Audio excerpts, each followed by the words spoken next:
El mundo al otro lado de la ventana de mi oficina en casa era exactamente el mismo que 60 segundos atrás. El camión del correo hacía su parada habitual. Mi vecino regaba sus hortensias. Una imagen perfecta de estabilidad suburbana. Nada había cambiado y, sin embargo, todo había desaparecido. La voz del pabellón de pediatría había sido profesional, casi pidiendo disculpas, mientras me daba la noticia imposible. Era una declaración de hechos, una certeza biológica que contradecía de forma flagrante la taza hecha a mano que decía, el mejor papá del mundo, y que reposaba en mi escritorio, un regalo de mi prometida, Clara. Miré el monitor de bebé en mi pantalla, el rítmico subir y bajar del pequeño pecho de Isla, mientras dormía en la cuna que yo mismo monté. Mi mente se tambaleaba, intentando reconciliar dos verdades opuestas. Esa es mi hija, el centro de mi universo, y, según las leyes de la ciencia, es una completa desconocida. El sistema sobre el que había construido mi vida no solo estaba roto, era una mentira, y la mujer que dormía al final del pasillo estaba en el centro de todo. Mi vida hasta ese momento había sido una arquitectura de red cuidadosamente diseñada. Soy arquitecto de redes, ¿entienden? Mi trabajo consiste en crear sistemas lógicos, predecibles y estables. Apliqué la misma filosofía a mi vida. Ahorré meticulosamente, compré esta casa en un barrio tranquilo, la renové y la convertí en un hogar inteligente. Cada luz, cada termostato, cada cerradura, respondía a un comando lógico. Cuando Clara y yo decidimos tener un bebé, el proyecto Isla se convirtió en la actualización más importante del sistema. Instalé sensores de calidad del aire en su habitación, una cámara con monitor de constantes vitales y un sistema de ruido blanco sincronizado con sus ciclos de sueño. Control. De eso se trataba todo. Creía que si planificabas lo suficiente, si construías una infraestructura lo bastante sólida, podías protegerte de cualquier fallo catastrófico. ¡Qué iluso! Recuerdo las últimas semanas como una neblina de felicidad y agotamiento, noches en vela, pañales, el olor a leche tibia. Cada mañana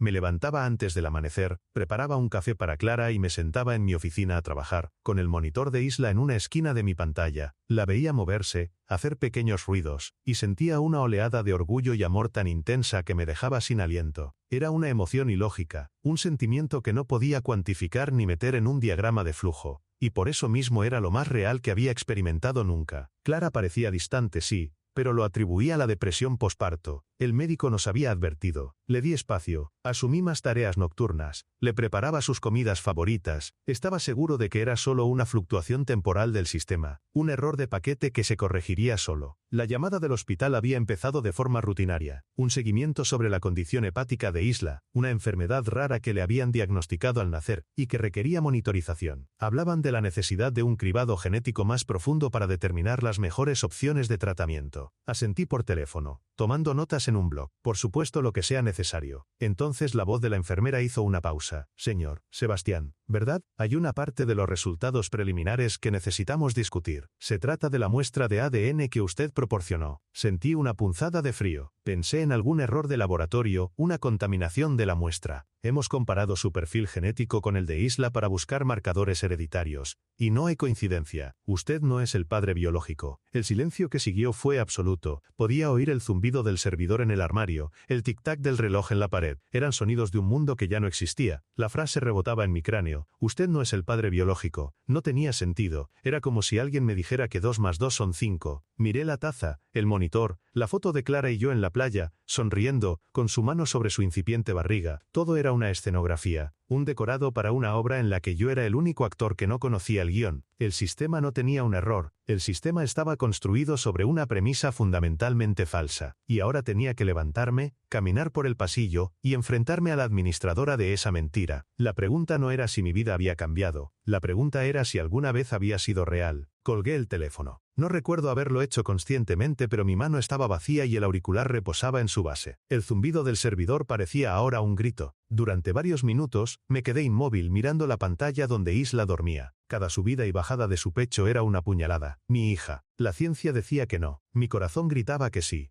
Era una paradoja insoportable, una falla de sistema que mi mente lógica no podía procesar. ¿Qué se hace cuando la lógica y la emoción declaran la guerra dentro de tu propia cabeza? El instinto me pedía correr, salir de esa casa, de esa vida falsa, pero los pies de un arquitecto de sistemas están anclados al suelo. No huimos, analizamos el fallo, identificamos el punto de ruptura, y el punto de ruptura dormía en mi cama, al final del pasillo. Caminé hacia nuestra habitación. Cada paso era pesado, como si avanzara por el lodo. La puerta estaba entreabierta. Clara dormía de lado, agotada. La maternidad la había consumido, pero incluso en su agotamiento, Era hermosa, la mujer con la que había planeado cada detalle de mi futuro, la mujer que me había regalado esa taza, la mujer que aparentemente me había mentido de la forma más fundamental posible. Me senté en el borde de la cama, el colchón se hundió y ella se removió, abriendo los ojos lentamente. ¿Sebas? ¿Qué pasa? Es Isla. Su primera preocupación fue por la niña. Una parte de mí se aferró a eso. Otra parte, la que acababa de nacer, la fría y herida, lo vio como una manipulación más. El hospital ha llamado, dije. Mi voz sonaba extraña como si perteneciera a otro. Ella se incorporó, la preocupación genuina en su rostro. ¿Está bien? ¿Son los análisis? Asentí lentamente. Está estable. Pero los análisis genéticos han revelado algo. La miré directamente a los ojos, buscando una grieta, una señal de que ella ya sabía lo que venía. No la encontré, solo vi miedo por la salud de su hija. O quizás era una actriz excepcional. Clara, me han dicho que no soy el padre de Isla. La frase quedó suspendida en el aire entre nosotros, densa y venenosa. El color desapareció de su rostro. No fue una reacción dramática, no hubo gritos ni negaciones inmediatas. Fue algo mucho peor, un derrumbe silencioso. Su boca se abrió ligeramente, pero no salió ningún sonido. Sus ojos se llenaron de lágrimas que no cayeron. Era la imagen de un sistema operativo colapsando en tiempo real. Y en ese silencio, tuve mi respuesta. No necesitaba más pruebas. El laboratorio solo había confirmado lo que su rostro me estaba gritando. No, no puede ser, susurró finalmente, pero la frase carecía de toda convicción. Sonaba como el eco de algo que ella misma ya no creía. Dime que es un error, Clara, le rogué, con un hilo de voz. Dime que es un maldito error de laboratorio. Y llamaremos a un abogado, y los demandaremos hasta que no les quede nada. Le estaba ofreciendo una salida, una última oportunidad para restaurar el sistema, pero ella solo negó con la cabeza. Las lágrimas ahora sí corrían por sus mejillas. No es un error, admitió, y su voz se rompió en un sollozo ahogado. El mundo se inclinó, la habitación pareció perder su gravedad. Me agarré al borde de la cama para no caerme. ¿Quién? Pregunté. La palabra era un trozo de hielo. Ella no podía mirarme. Su mirada estaba fija en sus manos que temblaban sobre el edredón. No quería que te enteraras así. No sé qué iba a hacer. El aire se llenó de excusas sin forma, de pánico. ¿Quién? Grité esta vez, y el sonido me sorprendió a mí mismo. Era la voz de un extraño, de un hombre que había perdido el control. Clara se estremeció, tomó una respiración profunda, temblorosa. Cornelius, susurró. El nombre no me dijo nada al principio. Busqué en mi base de datos mental. Cornelius, su profesor, el director de su tesis doctoral, un hombre de 50 y tantos años, casado, respetado, un hombre al que le habíamos dado la mano en una recepción de la universidad. ¿Tu profesor? Pregunté, incrédulo. Ella asintió. Su cuerpo convulsionaba por el llanto. Fue solo una vez. Estaba abrumada. La presión de la tesis. Él me entendía. Fue un error estúpido, Sebas. El peor error de mi vida. En ese momento, la estructura de mi vida no se rompió. Se desintegró. Se convirtió en polvo. Ustedes se preguntarán cómo reaccioné. La verdad es que no lo hice. ¿Qué se hace cuando el suelo desaparece bajo tus pies? Los días siguientes son un borrón, un vacío de información en el registro de mi vida. Funcionaba en piloto automático. Cambiaba pañales, preparaba biberones, sostenía a Isla mientras lloraba, todo con una precisión mecánica, desprovista de emoción. Clara intentaba hablar conmigo, sus ojos siempre rojos e hinchados. Susurraba disculpas, explicaciones sobre la presión académica, sobre la soledad que sentía, sobre cómo Cornelius le había ofrecido un oído atento en un momento de debilidad. Yo la escuchaba como quien oye el ruido blanco de un televisor sin señal. Sus palabras eran datos corruptos, irrelevantes para el problema central. El sistema se había roto, y las justificaciones emocionales no iban a repararlo. Vivíamos como fantasmas en la casa que habíamos construido juntos. El hogar inteligente se había vuelto estúpido, un monumento a un futuro que nunca existiría. Isla empezó a empeorar. Su piel adquirió un tinte amarillento. Estaba más aletargada. Cada visita al hospital era una nueva dosis de pánico. Los médicos hablaban de enzimas, de bilirrubina, de la posibilidad de un trasplante, y en cada conversación, la misma pregunta subyacente: ¿dónde está el padre biológico? Necesitamos su historial médico, necesitamos hacerle pruebas. Cada pregunta era una humillación silenciosa, un recordatorio de mi posición. Era el cuidador, el técnico, el hombre que montó la cuna, pero no era el padre, no de la forma que importaba ahora. La necesidad médica de Isla se convirtió en un catalizador, una fuerza externa,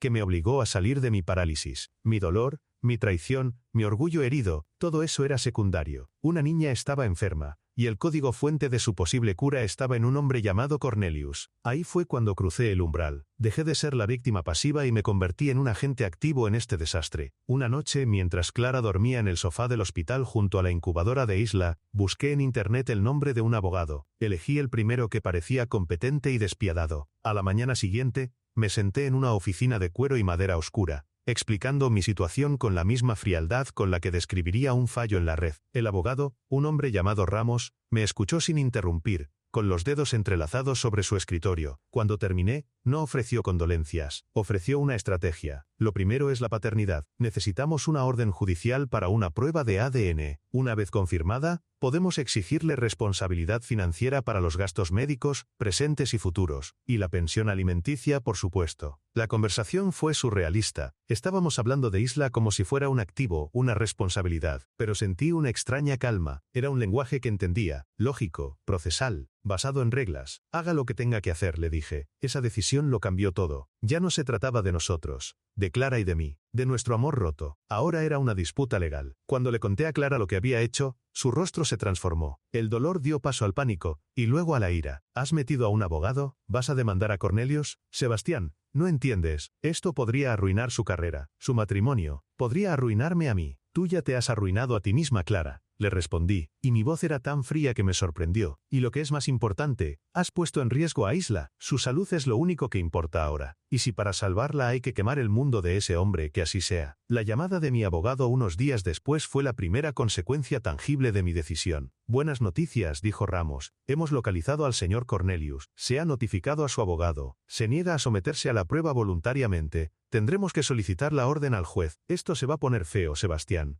Esté preparado. Colgué el teléfono y miré por la ventana. El mundo seguía su curso, ajeno a mi catástrofe personal, pero yo ya no era el hombre que observaba pasivamente. Había activado un protocolo de contingencia, y ahora solo podía esperar a ver la magnitud del daño colateral. La guerra había comenzado. La vida se convirtió en una esquizofrenia controlada. Por un lado estaba el hospital. Allí, yo era papá. Las enfermeras me saludaban, me daban informes sobre los niveles de bilirrubina de Isla, me enseñaban a manejar los tubos y los monitores. Me aferraba a ese papel con una ferocidad desesperada. Aprendí a interpretar los pitidos de las máquinas, a diferenciar un llanto de hambre de uno de dolor. Me convertí en un experto en la enfermedad hepática de la hija de Clara. En ese entorno estéril, el dolor de la traición quedaba en un segundo plano, eclipsado por el miedo tangible de perder a esa pequeña criatura que amaba con una intensidad que desafiaba a la genética. En el hospital, yo era necesario, y eso era suficiente. Luego estaba la casa. El hogar que había diseñado para la felicidad se había convertido en una zona de alto el fuego. Clara y yo nos movíamos como extraños, comunicándonos solo lo esencial a través de mensajes de texto o notas en la encimera de la cocina. Compré leche. La cita de Isla es a las 3. Mi abogado llamó. Las conversaciones que teníamos eran frías, mediadas por la ira y el resentimiento. Ya no discutíamos sobre nosotros,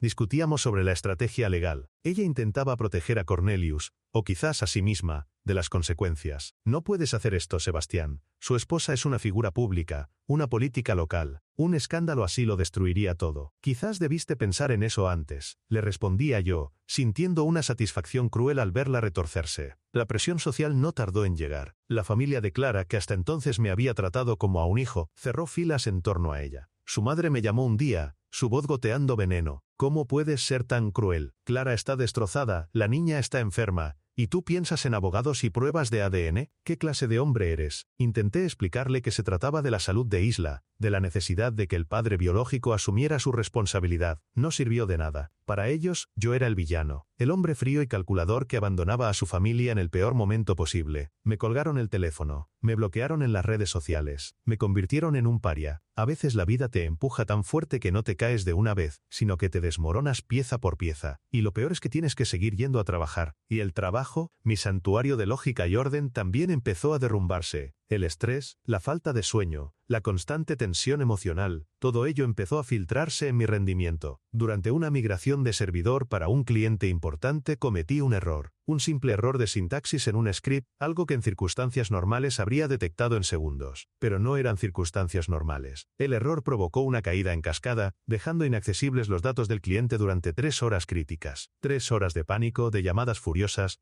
de intentos desesperados por revertir el daño. lo conseguí. Pero la confianza se había roto. Mi jefe, un hombre que siempre había valorado mi meticulosidad, me llamó a su despacho. No me despidió, pero su decepción era palpable. Sebastián, no sé qué te está pasando últimamente, pero necesitas arreglarlo. Un error más como este, y no podré protegerte. Salí de esa reunión, sintiendo que todos los pilares de mi vida se estaban viniendo abajo a la vez. El hogar, la familia, la carrera, todo lo que había construido con tanto cuidado se estaba convirtiendo en ruinas. Esa noche, sentado solo en mi oficina, en la casa silenciosa, me di cuenta de que estaba en una caída libre, y lo único que me mantenía cuerdo era la fría y dura lógica de la batalla legal. Era lo único que me quedaba por controlar. El día que llegó la orden del juez fue como ver el primer rayo de sol después de una tormenta interminable. Mi abogado Ramos me llamó con un tono de satisfacción profesional. Lo tenemos, Sebastián. El juez ha ordenado la prueba de paternidad. Cornelius tiene 10 días hábiles para proporcionar una muestra. Ya no puede esconderse. Por primera vez en meses, sentí algo parecido a la esperanza. No era felicidad, ni siquiera alivio. Era la sensación de que una de las variables caóticas de mi vida estaba a punto de ser contenida, forzada a encajar en una ecuación lógica. Era una victoria, fría y procesal, pero una victoria al fin y al cabo. Clara recibió la noticia con un silencio sepulcral. Vio la orden judicial sobre la mesa de la cocina, y su último vestigio de lucha pareció desvanecerse. Supongo que una parte de ella todavía esperaba poder contener el desastre, mantenerlo en el ámbito privado. Pero el sello del tribunal lo hacía real, ineludible. Las 2 semanas siguientes fueron una tortura de espera. Cada día que pasaba mi ansiedad crecía. ¿Y si había algún tecnicismo? ¿Y si él huía? Pero Ramos me aseguró que eso solo empeoraría su situación. Finalmente llegó el día. Otra llamada de mi abogado. Los resultados han llegado. Es una coincidencia del 99,99%. Felicidades, Sebastián. Legalmente usted ya no tiene ninguna obligación. Colgué el teléfono y me reí. Fue una risa seca, hueca, que no llegó a mis ojos. Había ganado. Había conseguido lo que quería. Tenía un documento legal que decía que Cornelius era el padre. Él sería el responsable de los gastos médicos, de la manutención. Yo estaba libre, limpio, lógico, la solución perfecta. Esa noche, por primera vez en mucho tiempo, Clara y yo no estábamos en el hospital. Una de sus hermanas se había quedado con Isla.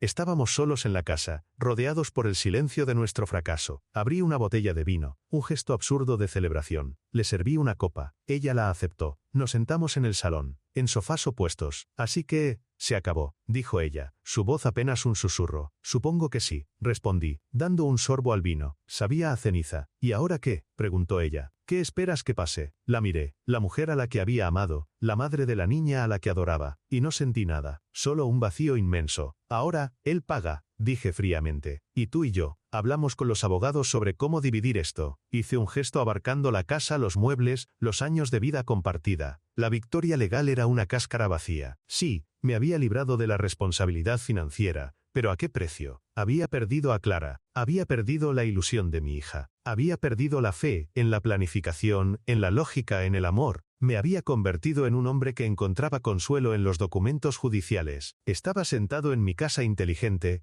perfectamente diseñada, y me sentía como el único habitante de una tumba tecnológica. El sistema que había luchado por restaurar ya no me servía. Ganar se sentía exactamente igual que perder. Más tarde esa semana, Ramos me llamó de nuevo. Su tono era diferente, menos triunfal, más intrigado. Sebastián, estamos en la fase de descubrimiento para la separación de bienes. Hemos solicitado los correos electrónicos y comunicaciones entre Clara y Cornelius como parte del proceso. Hemos encontrado algo interesante, algo que va mucho más allá de una simple aventura. La forma en que lo dijo me heló la sangre. Pensé que el golpe ya había llegado. No sabía que solo había sido un temblor preliminar. El verdadero terremoto estaba a punto de empezar. Creía que ya había tocado fondo. Qué ingenuo, ¿verdad? Siempre hay un sótano debajo del fondo del pozo. Fui a la oficina de Ramos al día siguiente. No me saludó con su habitual apretón de manos firme. Simplemente me hizo un gesto para que me sentara y deslizó una pila de papeles impresos sobre la mesa de caoba. «Lee esto», dijo. Eran cadenas de correos electrónicos. Empezaban un año antes del nacimiento de Isla. Al principio eran académicos. Discusiones sobre la tesis doctoral de Clara.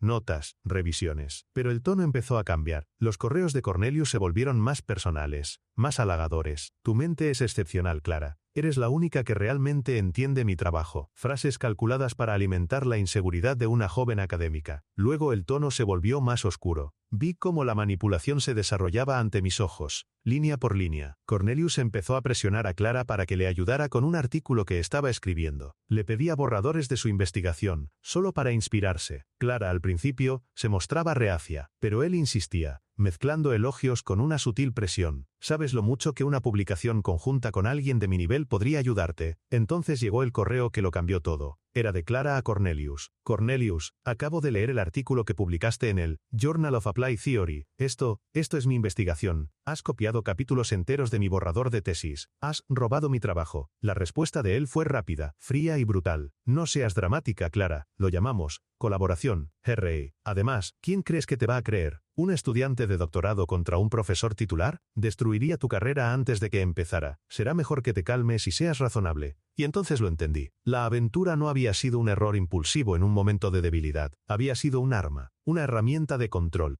Los correos posteriores lo confirmaban. Él la había seducido, la había hecho dependiente de su aprobación. Y cuando ella descubrió el plagio, él usó la aventura para silenciarla. Piensa en tu prometido, Sebastián. Escribió en un correo. Piensa en lo que esto le haría. Piensa en mi esposa. Ambos tenemos mucho que perder. Mantengamos esto como nuestro pequeño secreto profesional. La relación física, esa única vez que Clara me había confesado entre sollozos, no fue la traición principal. Fue el cerrojo de una jaula. El robo intelectual fue el crimen. El sexo fue la forma de asegurar el silencio de la víctima. Mi mundo, que ya estaba en ruinas, se derrumbó sobre sí mismo. El dolor que sentía antes era por un corazón roto, por una confianza traicionada. Este nuevo dolor era diferente, era nauseabundo. Me di cuenta de que la mujer que yo amaba no solo me había engañado, sino que había sido víctima de una extorsión emocional y profesional sistemática. Y yo, en mi dolor y mi rabia, me había convertido en otra herramienta de presión contra ella. Mi demanda, mi insistencia en la justicia fría y legal,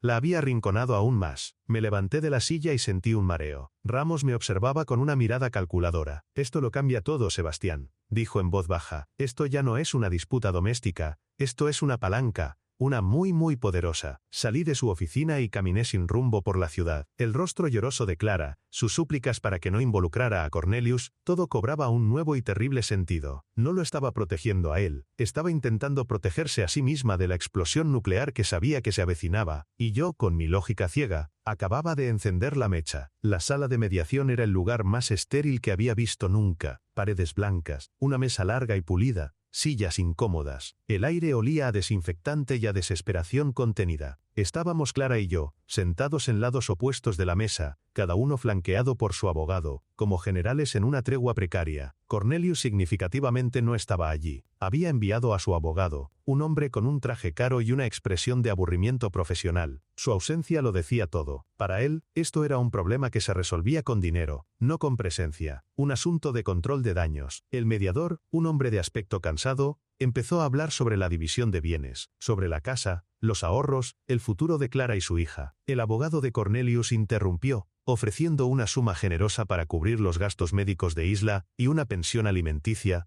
a cambio de un acuerdo de confidencialidad. Era la solución limpia que yo había buscado. El final lógico, pero ya no era suficiente. Miré a Clara. Estaba pálida, encogida en su silla, mirando fijamente la superficie pulida de la mesa. Parecía una prisionera esperando su sentencia. En ese momento, la rabia que había sentido hacia ella se evaporó, reemplazada por una especie de piedad fría y distante. Había sido débil, sí, me había traicionado, sí, pero también la habían acorralado, manipulado y destrozado. Viendo a su abogado y al de Cornelius hablar de cifras, me di cuenta de que todos en esa sala la veían como un problema a gestionar, no como una persona, incluido yo. Ramos, mi abogado, dejó que terminaran su oferta. Luego, con una calma teatral, sacó una carpeta de su maletín. No la abrió, simplemente la colocó en el centro de la mesa. Tenemos una contraoferta, dijo, y su voz cortó el aire de la sala. El abogado de Cornelius arqueó una ceja. No estamos aquí para negociar, señor Ramos. La oferta es generosa. Ramos sonrió, una sonrisa sin rastro de humor. Oh, creo que querrán negociar, replicó. Verán, mi cliente ya no está interesado en la pensión alimenticia. De hecho, no quiere ni un céntimo del dinero del señor Cornelius. Hubo un silencio confuso. El abogado de Clara me miró, desconcertado. La propia Clara levantó la vista por primera vez. Lo que mi cliente quiere, continuó Ramos dando un golpecito a la carpeta, es la totalidad de los bienes conyugales, la casa, las inversiones, todo. A cambio, el contenido de esta carpeta no se hará público. Abrió la carpeta y deslizó una sola hoja impresa por la mesa. Era el correo electrónico, aquel en el que Clara acusaba a Cornelius de plagio, y él la amenazaba veladamente. El abogado de Cornelius lo leyó. El color desapareció de su rostro. Se lo pasó al abogado de Clara, quien lo leyó y miró a su clienta con una expresión de horror. Clara rompió a llorar. No eran los sollozos controlados de antes. Era un derrumbe total, un sonido gutural de pura desesperación. La dinámica de poder en la sala no cambió, se invirtió por completo. Ya no éramos un marido engañado y una esposa infiel. Éramos el poseedor de un secreto que podía destruir a un académico respetado y a su esposa política. El resto fue una formalidad. Aceptaron todos mis términos sin una sola objeción. Salí de esa sala con todo lo que había construido materialmente, pero emocionalmente era un hombre en bancarrota. La victoria fue completa y absolutamente pírrica. Vendí la casa, la estúpida casa inteligente que había sido mi orgullo y mi sueño. Renuncié a mi trabajo, metí unas cuantas cosas en mi coche y empecé a conducir sin un destino fijo. Unos días después, desde una ciudad anónima a cientos de kilómetros de distancia, utilicé una parte del dinero para crear un fondo fiduciario, anónimo. Su único propósito era cubrir cada gasto médico que Isla pudiera tener por el resto de su vida. Fue mi último acto de amor, un amor despojado de toda emoción, reducido a una simple transacción financiera, un último acto de un arquitecto de sistemas asegurándose de que, aunque el sistema principal había fallado catastróficamente, el nodo más importante estuviera protegido. Nunca volví a ver a Clara, nunca volví a ver a Isla. Empecé de nuevo, pero como una versión diferente de mí mismo, alguien más cínico, más solitario, alguien que entendía que los sistemas más importantes de la vida no se pueden planificar ni controlar, solo se pueden sobrevivir cuando se vienen abajo.